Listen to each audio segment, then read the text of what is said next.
สบายดีพี่น้องที่หักก็พบกันอีกครั้งหนึ่งสำหรับวันเสาร์นี้ก็หวังว่าพี่น้องคงมีความสุขสบายในการทรงนำขององค์พระผู้เป็นเจ้าฉะนั้นในเช้านี้เราก็จะมาสืบต่อศึกษาพระคำของพระเจ้ากันในบทที่5คือในบทที่5นี้ก็มี4หัวข้อด้วยกันข้อหนึ่งคือแผ่นดินแห่งพระสัญญาซึ่งเราได้ศึกษามาวันเสาร์ที่ผ่านมาข้อที่2คืออาณาจักรเดียวข้อที่3คืออาณาจักรถูกแบ่งเป็น2หัวข้อที่4คือการกลับสู่เยรูซาเล็มฉะนั้นเสาร์นี้เราจะมาเริ่มสืบต่อในหัวข้อที่2ซึ่งจะศึกษาเกี่ยวกับอาณาจักรเดียวข้อ1น้อยอิสราเอลขอห้องเอากษัตริย์ผู้ทำนายซามูเอลได้ปกครองอิสราเอลภายใต้การนำพาของพระเจ้าชาวอิสราเอลบ่มีความพอใจกับผู้นำซึ่งพระเจ้าได้ให้ปกครองพวกเขาต้องการอยากมีกษัตริย์เหมือนดังชาติต่างๆที่อยู่ใกล้เคียงพวกเขาอิสราเอลได้ปฏิเสธกษัตริย์ที่เบิ่งบ่เห็นคือพระเจ้าของพวกเขาแก่บุคคลซึ่งพวกเขาสามารถแสดงให้ชาติอื่นเห็นได้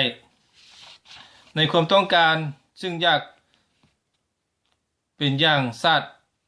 อื่นที่อยู่ใกล้เคียงมันได้เปิดเผยให้ฮู้ถึงสภาพจิตใจของพวกเขาพระเจ้าต้องการให้พระประสงค์ของพวกเขามีผลสำเร็จแต่ถ้าประชาชนดื้อดึงในความต้องการของพวกเขาพระเจ้าจะให้เขาตามความดื้อดึงที่เขาต้องการตามแนวทางของพวกเขาสิ่งนี้ได้เกิดขึ้นกับชาวอิสราเอลในพระธรรมโฮเซอาบทที่3ข้อ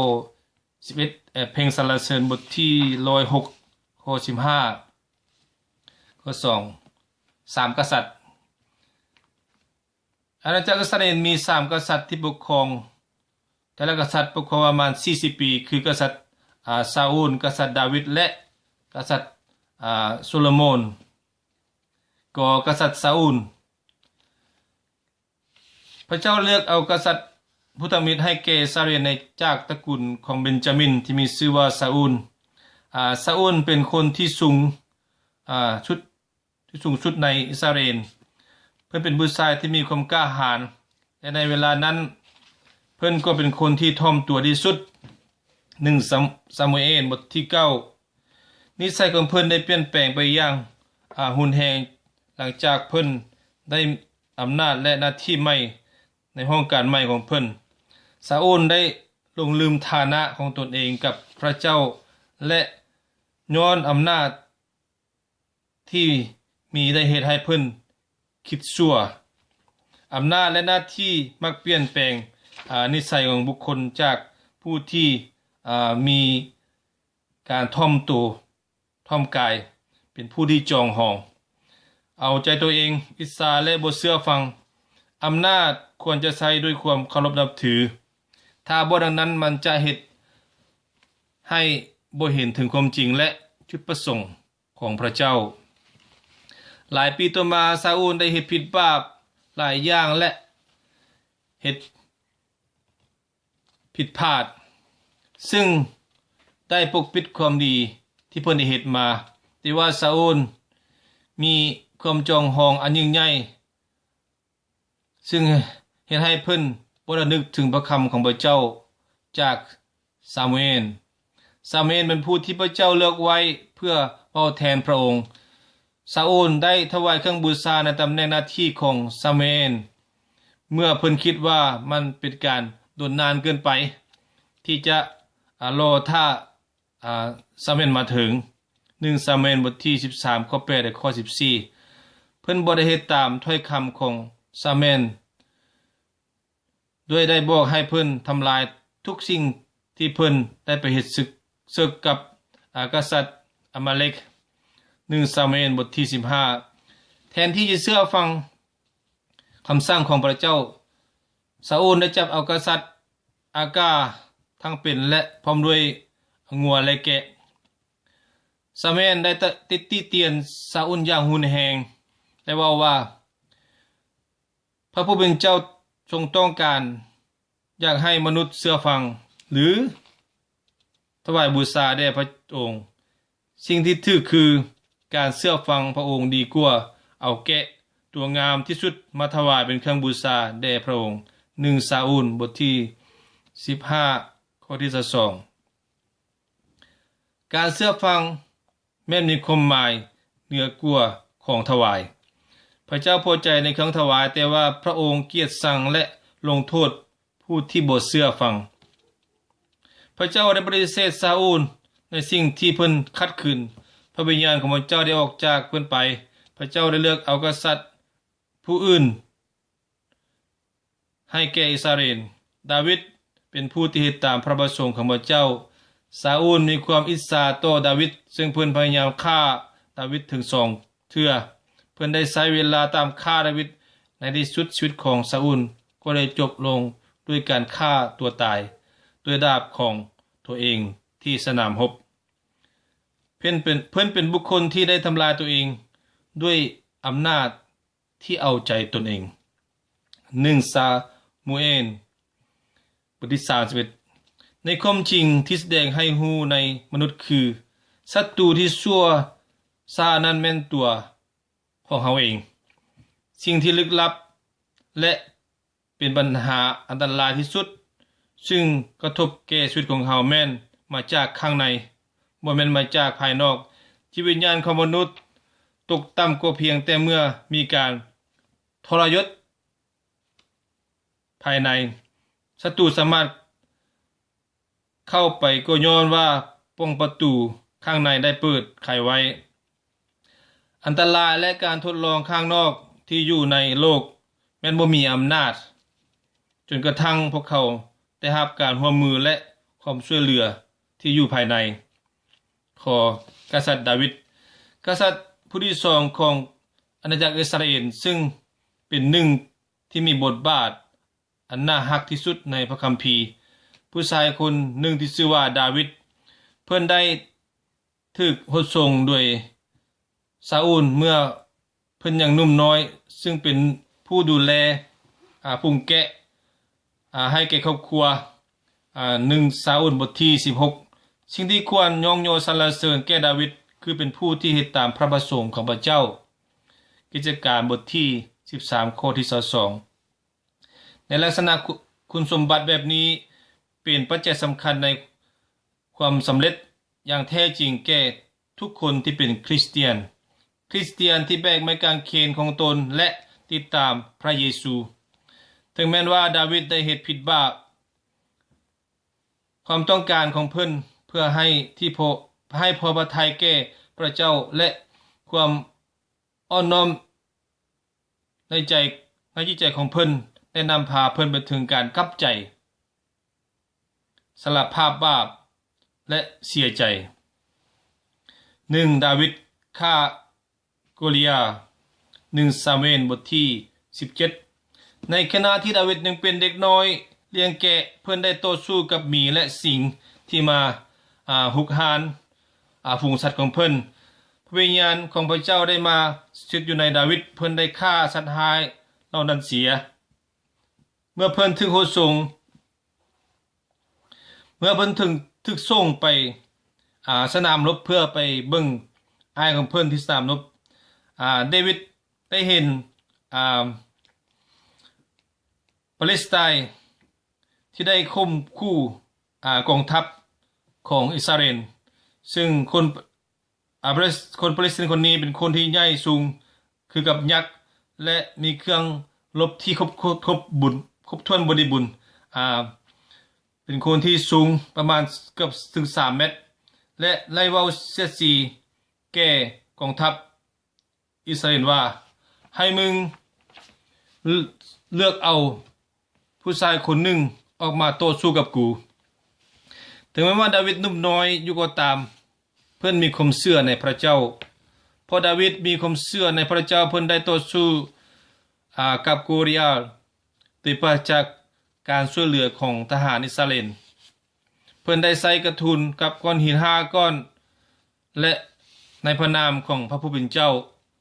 ยักษ์นั้นก็ได้ล้มลงสู่ดินเพิ่นได้ตัดคอโกลิอาตด้วยดาบของมันเอง1ซามูเอลบทที่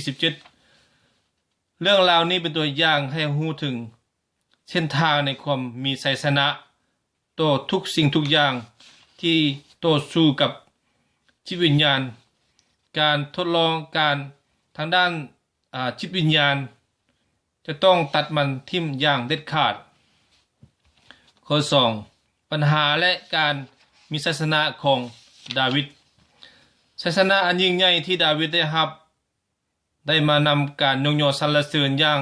หลวงหลายแก่เพิ่นซึ่งเฮ็ดให้กษัตริย์ซาอูลคุ้นเคืองใจความอิจฉาแม่นโหดร้ายเหมือนดังหลุมฝังศพได้เกิดขึ้นในจิตใจของกษัตริย์ซาอูลโต้ต้านกับดาวิดความต้องการอันยิ่งใหญ่ของกษัตริย์ซาอูลในเวลานั้นคือเพิ่นอยากทำลายดาวิด1ซามูเอลบทที่18ถึงแม้ว่าดาวิดรักพระเจ้าและต้องการให้พระองค์พอพระทัยชีวิตของเพิ่นก็บ่ได้ไปจากความบกพร่องเพิ่นได้เฮ็ดผิดบาปที่บ่น่าเชื่อหลังจากเพิ่นได้เป็นกษัตริย์ขณะที่กองทัพอิสราเอลกำลังต่อสู้กับกัมโมนดาวิดได้พักผ่อนอยู่ถึงหลังคาเรือนเพิ่นได้เห็นผู้หญิงที่สวยงามบัตชิบาอาบน้ำในทันใดนั้นดาวิดต้องการผู้หญิงนี้และได้ส่งคนไปนำเอานางมาให้เพิ่นดาวิดก็ได้ล่วง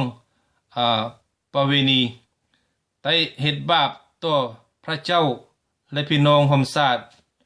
ถ้าดาวิดไปนำกองทัพอิสราเอลเพิ่นก็จะบ่ได้เฮ็ดบาปนี้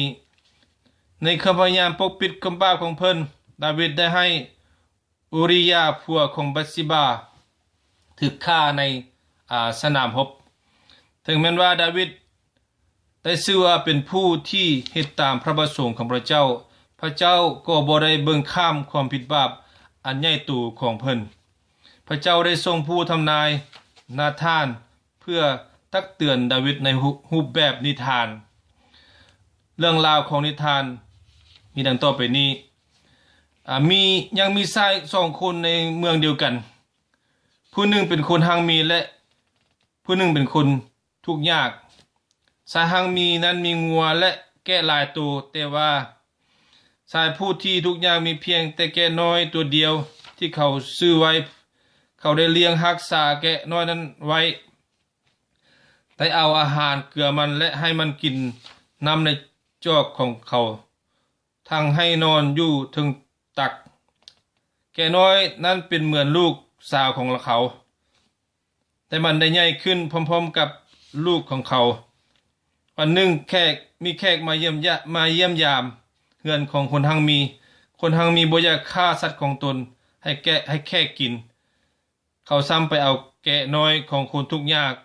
นั้นมาฆ่าแทนเมื่อดาวิดยินดังนั้นก็ใจหายใส่สายที่หังมีอย่างหุนแหงและเว้าขึ้นว่าเฮาขอสาบานต่อพระผู้เป็นเจ้าองค์ที่ประสนอยู่ว่าชายที่กระทำอย่างนั้นจะต้องตายนาธานจึงเว้าต่อดาวิดว่าพระองค์นั้นแหละเป็นผู้ชายคนนั้นดาวิดมีพระบัลลังก์เฮือนซานและเมียแต่เพิ่นได้ฆ่าอุริยาและเอาเมียของเราแล้วผู้ทำนายได้ประกาศการลงโทษต่อดาวิด2ซามูเอลบทที่12ข้อ11ข้อ12ในปัจจุบันนี้ในจุดนี้ดาวิดได้สารภาพบาปและกลับใจในความจริงพระเจ้าบ่เลือกหน้าผู้ใดพระเจ้าได้ตักเตือนกษัตริย์ดาวิดเช่นเดียวกับที่พระองค์ตักเตือนทุกคนที่เหตุบาปพระเจ้าบ่ได้อดทนต่อความผิดบาปบ่มีความผิดบาปจะเข้าไปในอาณาจักรแห่งสวรรค์จริงๆแล้วสำหรับ พระเจ้าแม่นบ่มีความหมายอย่างเลยถึงแม้นว่าผู้ใดจะมีเงินหลายเท่าใดก็ตามมีเงินเป็นจำนวนลงหลายในบัญชีหรือเป็นคนที่รู้จักความหังมีทั้งหมดเป็นของพระเจ้าและพระองค์เป็นบ่อเกิดแห่งอำนาจทั้งหมดบ่มีความกดดันทางด้านการเมืองอย่างใดที่จะดึงเข้าไปในอาณาจักรของพระเจ้าได้ทุกคนแม่นเสมอภาพในสายตาของพระเจ้าดาวิดต้องการจะสร้างพระวิหารของพระเจ้าแต่ดาวิดเป็นนักรบฆ่าคนพระเจ้าบ่ได้อนุญาตให้เพิ่นก่อสร้างพระวิหารอย่างใดก็ตามในสิทธิพิเศษนี้ได้อนุญาตให้ลูกชายผู้หนึ่งของดาวิดซึ่งจะนำเฮาให้ฮู้ถึงกษัตริย์ผู้ต่อไปใน2ซามูเอลบทที่7ข้อกษัตริย์ซามูเอลกษัตริย์โซโลมอนขอโทษโซโลมอนเป็นลูกชายของกษัตริย์เดวิดหักพระเจ้าหลังจากที่เพิ่นได้ขึ้นเป็นกษัตริย์โซโลมอนได้เดินทางไปที่กีเบโอนและถวายเครื่องบูชาหลังจากการถวายเครื่องบูชาที่ยิ่งใหญ่ที่กีเบโอนนั้นพระเจ้าได้ปรากฏแก่ซาโลมอนในความฝันและกล่าวว่าเจ้าอยากได้อย่างจากเฮา1กษัตริย์บทที่3ข้อ5เป็นคำถามที่ดีแท้เป็นคำถามที่ดีที่สุดความมั่งคั่งทั้งหมดของพระเจ้าแม่นได้เสนอแก่เพิ่นในคำตอบอย่างง่ายๆของโซโลมอนเพิ่นขอเพียงแต่สติปัญญาเพื่อปกครองพระส่วนของพระองค์ในคำห้องขอได้เพิ่นบ่ได้เห็นแก่ตัวและการเป็นผู้นำที่ดีอย่างพ่อของเพิ่นดาวิดผลตอบสนองในคำห้องที่เพิ่นบ่เห็นแก่ตัวพระเจ้าได้เฮ็ดให้โซโลมอนเป็นกษัตริย์ที่มีสติปัญญาดีที่สุดในแผ่นดินโลกที่เคยมีมา1กษัตริย์บทที่3ข้อ13แต่ก่อนอื่นท่านทั้งหลายจงแสวงหาศาสนจักรของพระเจ้าและความชอบธรรมของพระองค์และพระองค์จะทรงเพิ่มเติมสิ่งทั้งปวงเหล่านี้ให้แก่ท่านพระธรรมมัทธิวบทที่6ข้อ33ในการเริ่มต้นปกครองของโซโลมอนได้แสดงให้เห็นถึงคำขอร้องที่แท้จริงและความต้องการจากจิตใจของเพิ่นปรารถนาอยากมีความเข้าใจถึงจิตใจเพื่อจะได้ยังฮู้ระหว่างความดีและความชั่วสิ่งที่เพิ่นได้ขอร้องคือมีอายุ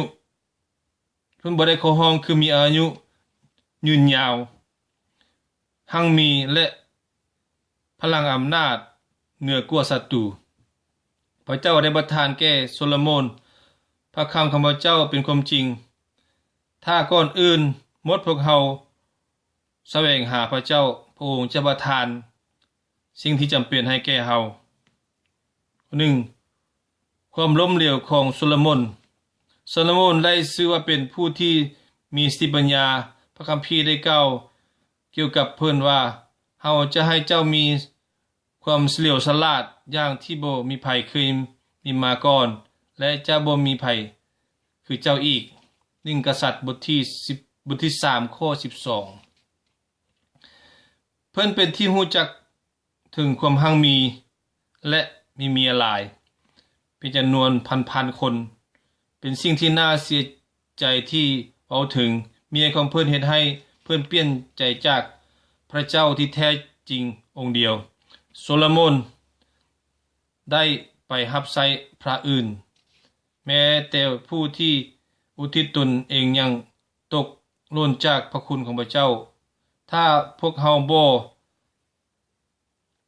ตายแก้ความคิดกับความต้องการทางเนื้อหนังของพวกเฮาทุกๆวันมันก็เป็นการเปลี่ยนแปลงอันบ่น่าเชื่อในเบื้องต้นการปกครองของโซโลมอนซึ่งแสดงให้เห็นถึงบุคคลที่มีความปรารถนาที่จะเฮ็ดให้ถึกตามนำพระทัยของพระเจ้าเพิ่นได้เปลี่ยนแปลงจากการเป็นกษัตริย์ที่ดีเป็นบุคคลที่หลงลืมพระเจ้าและได้ปรากฏแก่เพิ่นที่ เกบิโอนมันแม่นผู้ที่สำเร็จในการแข่งขันจะได้รับพวงมาลัยเท่านั้น2โซโลมอนสร้างพระวิหารบางทีความสำเร็จอันยิ่งใหญ่ในระยะที่โซโลมอนปกครองนั้นก็แม่นการสร้างพระวิหารซึ่งได้สร้างขึ้นที่เมืองเยรูซาเล็ม1กษัตริย์บทที่5เพิ่นได้สร้างตามแบบแผนที่พระเจ้าได้ให้แก่ดาวิดการก่อสร้างใช้เวลา7ปีในพระวิหารที่มีสถานที่ศักดิ์สิทธิ์และสถานที่ศักดิ์สิทธิ์ที่สุดคือกับหอเต้นศักดิ์สิทธิ์ดังเดิมในการนมัสการครั้งทำอิฐในพระวิหาร